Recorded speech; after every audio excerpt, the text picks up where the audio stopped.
തിയേറ്ററിൽ കാണാവുന്ന ഒരു പടമായിട്ട് തോന്നി. മേതിൽ ദേവിക നമ്മൾ നർത്തകിയായിട്ടല്ല അറിയുന്നു, പക്ഷെ പുള്ളിക്കാർ അടിപൊളിയായിട്ട് അഭിനയിച്ചിട്ടുണ്ട്. അവര് മീൻസ് മേതിൽ ദേവിക എന്നുള്ളത് തന്നെയാണ് ഈ മൂവിയിലെ ഏറ്റവും വലിയൊരു അട്രാക്ഷൻ ആയിട്ടുള്ളത്. നല്ല ലവ് സ്റ്റോറി കേട്ടോ. എനിക്ക് അതിന്റെ ക്ലൈമാക്സ് അടിപൊളി അത്യുഗ്രമായിട്ട് ഉയർത്തിയിരിക്കുന്ന ബിജുമേനോനും മേതിൽ ദേവിയുടെ ക്ലൈമാക്സ് തകർത്തിട്ടുണ്ട്. അതുകൊണ്ട് അവസാനം വരെ പക്ക ലവ് സ്റ്റോറി, അവസാനം ആകുമ്പോഴത്തേക്കും പടം വേറെ ലെവൽ ഉഗ്രൻ ക്ലൈമാക്സ് അടിപൊളി. മേതിൽ ദേവിക ബിജുമേനോൻ ലാസ്റ്റത്തെ ക്ലൈമാക്സിൽ തകർത്തിട്ടുണ്ട്, ഉഗ്രനായിട്ടുണ്ട് കേട്ടോ. അത് നല്ല നല്ല നല്ല ഐഡിയ ആയിരുന്നു തിയേറ്ററിൽ. പടം അടിപൊളി. കുഴപ്പമില്ല നല്ലതാ. എന്തോ അങ്ങനെയൊക്കെ സ്നേഹപ്രേമം തന്നെയാണ് അതിന്റെ കോർ സബ്ജക്ട്. നല്ലൊരു മൂവിയാണ്. നന്നായിട്ടുണ്ട്. അവര് മീൻസ് മേതിൽ ദേവിക എന്നുള്ളത് തന്നെയാണ് ഈ മൂവിയിലെ ഏറ്റവും വലിയൊരു അട്രാക്ഷൻ ആയിട്ടുള്ളത്. അത് നന്നായിട്ടുണ്ട്. ലവ് സ്റ്റോറിയാണോ?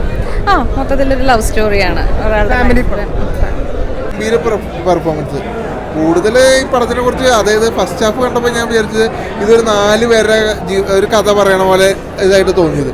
പക്ഷെ ക്ലൈമാക്സ് എത്തിയപ്പോൾ ആ 4 പേരുടെ കഥ പറയുന്ന രീതി, അത് കണക്ട് ചെയ്ത് ഒരാളുടെ ജീവിതത്തിലെ കഥ പറയണ ആ രീതിയിൽ കൊണ്ടുവന്നത് നല്ല രസമായിട്ടുണ്ട്. എന്തായാലും സിദ്ദിഖൊക്കെ നല്ല രസമായിട്ട് ചെയ്തിട്ടുണ്ട് കേട്ടോ. അപ്പോൾ എന്തായാലും തിയേറ്ററിൽ കാണാവുന്ന ഒരു പടമായിട്ട് തോന്നി. എന്തായാലും വൺ ഡേ വാച്ചബിളായിട്ട് എനിക്ക് ഫീൽ ചെയ്തു. കഥ പടം കൊള്ളാം, തിയേറ്റർ വാച്ചുകളാണ്. പിന്നെ ഇനി ഒരു ഏജ്ഡ് ആയിട്ടുള്ള ആൾക്കാരുടെ ഒരു പ്രണയമാണ്. അപ്പോൾ അത് സൊസൈറ്റി അംഗീകരിക്കാത്ത പല കാര്യങ്ങളുണ്ടാവും. Society means മറ്റുള്ളവരെന്ത് വിചാരിക്കുന്നുള്ളൂ. അപ്പോൾ അതൊന്നുമല്ല, അവരുടെ പേഴ്സണൽ ഇഷ്ടങ്ങളാണ് പടം പറഞ്ഞു പോകുന്നത്. പിന്നെ 4 ജനറേഷനാണ്. ആ 4 ജനറേഷൻ പ്ലേസ് ചെയ്തേക്കുന്ന ക്യാരക്ടറൊക്കെ പെർഫെക്റ്റ് ആണ്. നിഖില വിമല, അനുശ്രീ, ഹക്കീം ഷാജാൻ്റെയൊക്കെ നല്ല പെർഫോമൻസ് ആണ് പടത്തിലുള്ളത്. അതുപോലെ തന്നെ ഇന്ന ടൈപ്പ് ജോണറൊന്നും പറയാൻ പറ്റില്ല, പക്ക ഒരു റൊമാൻറ്റിക് ഡ്രാമ ടൈപ്പ് ഫിലിമാണ്. അപ്പോൾ ഓവറോൾ കൊള്ളാം, തിയേറ്റർ വാച്ചുകൾ തന്നെയാണ്.